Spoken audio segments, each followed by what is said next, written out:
বর্তমানে চলছে 2025 আর এবার 2025-এ এসে ডাব্লিউডাব্লিউই আরও অনেক আপডেট হয়ে গিয়েছে এবং বর্তমানে তারা পুরো ওয়ার্ল্ডে ছড়িয়ে পড়তে চাইছে যাতে করে নতুন দর্শক আনতে পারে। যার কারণে ডাব্লিউডাব্লিউই এবার যুক্ত হয়েছে নেটফ্লিক্স কোম্পানির সাথে, যার মাধ্যমে পুরো ওয়ার্ল্ডে ছড়িয়ে পড়তে পারবে এবং পুরনো দর্শকের পাশাপাশি নতুন দর্শক আনতে পারবে। আর এরই কারণে নেটফ্লিক্স কোম্পানির সাথে যুক্ত হয়েছে। কিন্তু বর্তমানে ডাব্লিউডাব্লিউইতে নতুন দর্শক আসবে তো দূরের কথাই, উল্টো আরও পুরনো দর্শক কমে যাচ্ছে ডাব্লিউডাব্লিউ ভিউয়ারশিপ কমে যাচ্ছে তাদের রেসলিং ভক্ত। তার মূল কারণ হচ্ছে যে স্টোরি লাইন। যদি স্টোরি লাইন যত ভালো হবে সমস্ত দর্শকরা ততই ডাব্লিউডাব্লিউ এই শোগুলো দেখতে এন্টারটেনমেন্ট হবে, পুরনো দর্শকদের পাশাপাশি নতুন দর্শক আনতে পারবে। কিন্তু বর্তমানে ডাব্লিউডাব্লিউতে তেমন কোনো ইন্টারেস্টিং স্টোরি লাইন দেখা যাচ্ছে না ইন্টারেস্টিং কোনো ম্যাচ, যার কারণে পুরনো দর্শকের পাশাপাশি নতুন দর্শক তো আসবে দূরের কথা, উল্টো নতুন দর্শকরা আসছে না এবং পুরনো দর্শকও কমে যাচ্ছে। তার আরও একটি বড় কারণ হচ্ছে যে বর্তমানে যে সমস্ত ইউটিউবে রেসলিং কন্টেন্ট নিয়ে কাজ করছে এবং রেসলিং কন্টেন্টের ইউটিউব চ্যানেল রয়েছে তাদের ভিউয়ারশিপ দেখতে পারেন। আগে যে ভিউয়ারশিপগুলো রয়েছে তার চেয়েও বর্তমানে 30% কম ভিউয়ারশিপ আসছে। তার মূল কারণ হচ্ছে এই ডাব্লিউডাব্লিউ স্টোরি লাইন, কারণ বর্তমানে ডাব্লিউডাব্লিউতে তেমন কোনো ইন্টারেস্টিং স্টোরি লাইন দেখা যাচ্ছে না। দেখুন আরও একটি বিষয় যে আর কিছুদিন পর হতে যাচ্ছে ডাব্লিউডাব্লিউর সবচেয়ে বড় পেপার ভিউ রেসলম্যানিয়া। আর এবার যে রেসলম্যানিয়া হতে যাচ্ছে তেমন কোনো ফিল পাওয়া যাচ্ছে। আপনাদের কি একবারের জন্য মনে হয়েছে যে আর কিছুদিন পর রেসলম্যানিয়া হতে যাচ্ছে? তেমন কোনো ফিলই পাওয়া যাচ্ছে না। তার মূল কারণ হচ্ছে স্টোরি লাইন। দেখুন যারা লম্বা সময় ধরে এই ডাব্লিউডাব্লিউটি দেখছেন তাদের একটি বিষয় জিজ্ঞাসা করি, সেটি হচ্ছে যে যারা 2014 থেকে এখন পর্যন্ত এই রেসলিং দেখছেন, এই ডাব্লিউডাব্লিউ কোম্পানির সমস্ত শো এবং সমস্ত পেপার ভিউগুলো দেখছেন, তাদেরকে একটি বিষয় জিজ্ঞাসা করি, সেটি হচ্ছে যে 2014 থেকে 2022 তৈরি যে কোটি রেসলম্যানিয়া হয়েছে সেই কোটি রেসলম্যানিয়াতে কিন্তু একটি ফিল পাওয়া গিয়েছে। কারণ বছরের শুরুতেই বড় বড় রেসলারকে রিটার্ন আসতে দেখা গিয়েছিল হলো ইন্টারেস্টিং স্টোরি লাইন। আর সে সময় বড় বড় রেসলারদের ম্যাচ দেখা যেত রেসলম্যানিয়াতে। সে সময় ফিল হতো যে বছরের প্রথমেই আর কিছুদিন পর রেসলম্যানিয়া হতে যাচ্ছে, কারণ সে সময় অনেক ইন্টারেস্টিং স্টোরি লাইন দেখা যেত, বড় বড় রেসলারকে আসতে দেখা যেত আন্ডারটেকার, ব্রক লেসনার এই সমস্ত রেসলারদের। কিন্তু তারা এখন রিটায়ার্ড হয়ে গেল, কিন্তু এখন থেকেও ডাব্লিউডাব্লিউতে অনেক বড় বড় রেসলার রয়েছে যাতে দেখা যাচ্ছে না ডাব্লিউডাব্লিউতে এবং ডাব্লিউডাব্লিউ তা ফিরিয়ে আনছে না। আর আরেকটি বিষয় দেখেন যে 2022 থেকে শুরু করে এখন পর্যন্ত যে করে রেসলম্যানিয়া হয়েছে বা হতে যাচ্ছে তার আগ পর্যন্ত কি বা বছরের প্রথমে কি একবারের জন্য মনে হয়েছে যে আর কিছুদিন পর রেসলম্যানিয়া হতে যাচ্ছে? না, আমার মনে হয় যে আপনাদের এই বিষয়টা অনুভব হয়নি।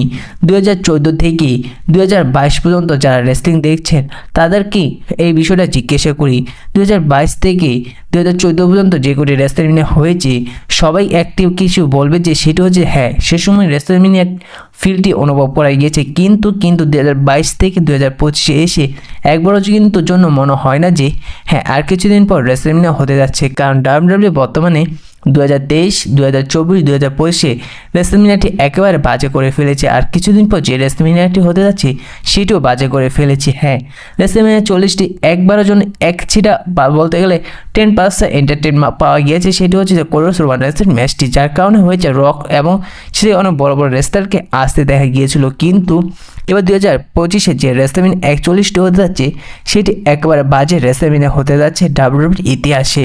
তার মূল কারণ হচ্ছে যে স্টোরি লাইন। যখন ডাব্লিউডাব্লিউ কন্ট্রোল করতো ভিন্স ম্যাকম্যান সে সময় ডাব্লিউডাব্লিউতে কিন্তু অনেক ইন্টারেস্টিং স্টোরি লাইন দেখা যেত বড় বড় রেসলারদের। সে সময় ভিন্স ম্যাকম্যান তিনি রেসলম্যানিয়া শুরু হওয়ার আগে আরও দর্শক নিয়ে আসতো নতুন করে। কিন্তু যখন ভিন্স ম্যাকম্যানের হাত থেকে চলে গেল ট্রিপল এইচের হাতে ডাব্লিউডাব্লিউ পুরোপুরি কন্ট্রোল, সে সময় থেকে ট্রিপল এইচ তিনি তেমন কোনো ইন্টারেস্টিং স্টোরি লাইন দেখাচ্ছে না, ধীরে ধীরে কমে যাচ্ছে ডাব্লিউডাব্লিউ দর্শক।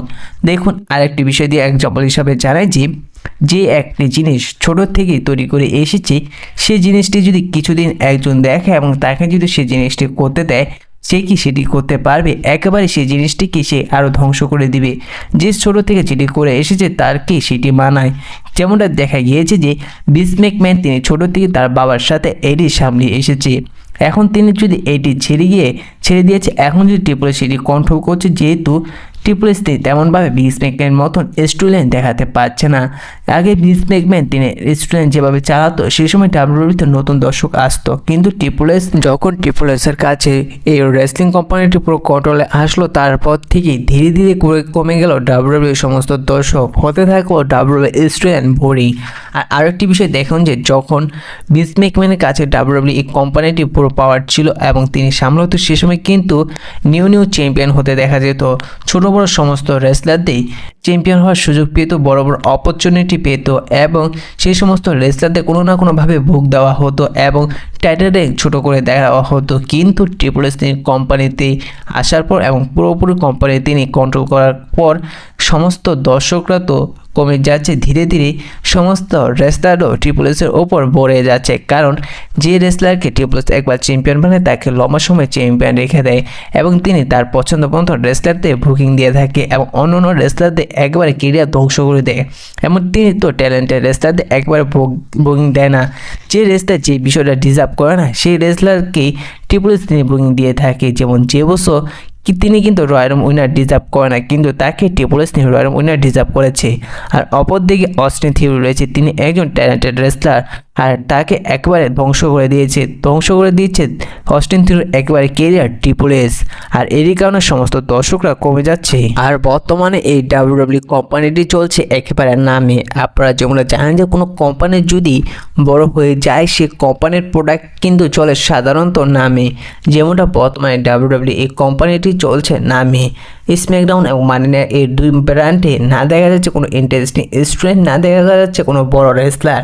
আর কিছুদিন পর যে রেসলম্যানিয়া হতে যাচ্ছে এবং এই রেসলম্যানিয়ার জন্য কোনো বড় রেসলারকেই দেখা যাচ্ছে না। হ্যাঁ, রেসলম্যানিয়া কিছুদিন আগে মাসের জন্য মানি নাইটের জন্য 3 দিনের জন্য কনফার্ম করে দিয়েছে জন সিনাকে, এবং জন সিনা তিনি রিটায়ার হয়ে যাবেন এবং তিনি 2025-এ তার লাস্ট টাইম হতে যাচ্ছে ডাব্লিউডাব্লিউতে। তাকেও বর্তমানে ডাব্লিউডাব্লিউতে দেখা যাচ্ছে না আর কোনো বড় বড় রেসলার, যেমন বড় বড় বর্তমানে রেসলার রয়েছে গোল্ডবার্গকেও কোনো সুযোগ দিচ্ছে না ডাব্লিউডাব্লিউ। তার একই দিকে চলছে, মানে কি বলবো, ডাব্লিউডাব্লিউ তাদের পছন্দ মতনই বর্তমানে ডাব্লিউডাব্লিউ তার রেসলারকে বুকিং দিচ্ছে, কোনো রেসলারকে কী করছে মানে ডাব্লিউডাব্লিউ তারা ভালো করে জানে। দেখুন একটি বিষয়, বর্তমানে ডাব্লিউডাব্লিউতে কিন্তু স্টুডেন্টের কোনো আগামাথা নেই, কার সাথে কখন স্টুডেন্ট দেখা যাচ্ছে, কার সাথে কখন স্টুডেন্ট শুরু হচ্ছে এবং কার সাথে কখন স্টুডেন্ট শেষ হচ্ছে তা বুঝেই যাচ্ছে না। একই জিনিস ডাব্লিউডাব্লিউতে মানি নাইট র এবং স্ম্যাকডাউনে ঘুরে ফিরিয়ে দেখাচ্ছে। আর আমার যতটুকু মনে হয় যে বর্তমানে এই ডাব্লিউডাব্লিউ কোম্পানি থেকে এই কোম্পানিগুলো ভালো কাজ করছে, তাদের কোম্পানির মধ্যে ভালো স্টুডেন্ট দেখা যাচ্ছে, ইন্টারেস্টিং ম্যাচ দেখা যাচ্ছে এবং বড় বড় ম্যাচও অনুষ্ঠিত করছে। আমার কেন জানি মনে হয় যে ডাব্লিউডাব্লিউ কোম্পানিগুলোকে টপকে একসময় হয়তো এই কোম্পানিটি একটি বড় রেসলিং কোম্পানি হয়ে যেতে পারে। সে সময় হয়তো এই কোম্পানি তারা কিনে নিতে পারে ডাব্লিউডাব্লিউ কোম্পানিগুলো, যেমন ডাব্লিউডাব্লিউ কোম্পানি একসময় WC কোম্পানিটিকে টপকে দিয়ে WC কোম্পানিটি কিনে নিয়েছে, ঠিক একইভাবে হয়তো ডাব্লিউডাব্লিউ কোম্পানিকে কিনে নিতে পারে AEW, যেভাবে বর্তমানে ডাব্লিউডাব্লিউতে স্টুডেন্ট দেখাচ্ছে, ম্যাচ অনুষ্ঠিত করছে। আর অপরদিকে এই ডাব্লিউডাব্লিউর বিপক্ষে যে তাদের দুশ্মন রয়েছে AEW, তারা আরও ভালো কাজ করছে। আর এরই কারণে এই বিষয়টা আমার মনে হলো, এখন যে রেসলারমিনা তারা কোনো বড় রেসলারকে অনুষ্ঠিত করছে না, মানে যে যা মন চায় ডাব্লিউডাব্লিউতে বর্তমানে সেই একই করছে। বর্তমানে ট্রিপল এস তার একটি কোর্ট হচ্ছে কীভাবে টিকিটের দাম বাড়িয়ে বা টিকিটের দাম ডবল করে সমস্ত দর্শকের থেকে টাকা বেশি আর্ন করা যায়। কিন্তু ট্রিপল এস বর্তমানে তিনি স্টুডেন্টের দিকে নজর দিচ্ছে না, তার বর্তমানে নজর রয়েছে টাকার দিকে। কিন্তু ভিন্স ম্যাকম্যান তিনি কিন্তু টাকা ইনকাম করতে ঠিকই, পাশাপাশি কিন্তু তিনি গুরুত্ব দিত স্টুডেন্টের দিকে, যার কারণে আজ ডাব্লিউডাব্লিউ এই কোম্পানিটি আজ এই পর্যন্ত আসতে চলেছে। যেহেতু বর্তমানে ভিন্স ম্যাকম্যান তিনি কোম্পানি থেকে সরে গিয়েছে, কোম্পানি চালাচ্ছে ট্রিপল এস এবং ট্রিপল এস যেভাবে বর্তমানে ডাব্লিউডাব্লিউ চালাচ্ছে, আমার মনে হয় যে খুব শীঘ্রই এই ডাব্লিউডাব্লিউ কোম্পানিটি বিক্রি হতে চলেছে, ডুবতে চলেছে এই ডাব্লিউডাব্লিউ কোম্পানিটি। এখন এই বিষয় শুনে এবং এই কথাগুলো শুনে আপনাদের কী মনে হয় এবং আপনাদের কি মনে হয় ভিন্স ম্যাকম্যান তিনি যখন কোম্পানিটি চালাতো তখনই ভালো ছিল, নাকি যখন ট্রিপল এস তিনি এই ডাব্লিউডাব্লিউ কোম্পানিটি চালাতে শুরু করলে তো এখন ভালো ছিল। আর এই বিষয়ে আপনাদের কী মনে অবশ্যই কমেন্ট করে জানিয়ে দিবেন। বিশেষ করে ট্রিপল এইচের সম্পর্কে আপনাদের কী মনে তাও জানিয়ে দিবেন। তো দেখা হচ্ছে পরবর্তী ভিডিওতে। ভিডিওটি যদি বিন্দু পরিমাণ ভালো লেগে থাকে অবশ্যই লাইক করে দিবেন। আর এই ছোট রেসলিং চ্যানেল নতুন থাকলে প্লিজ চ্যানেলটি সাবস্ক্রাইব করে দিবেন। তো দেখা হচ্ছে পরবর্তী ভিডিওতে। আর এই ভিডিওতে কোনো ভুল হয়ে থাকলে তাও জানিয়ে দিবেন। ততক্ষণ ভালো থাকুন, সুস্থ থাকুন, ধন্যবাদ।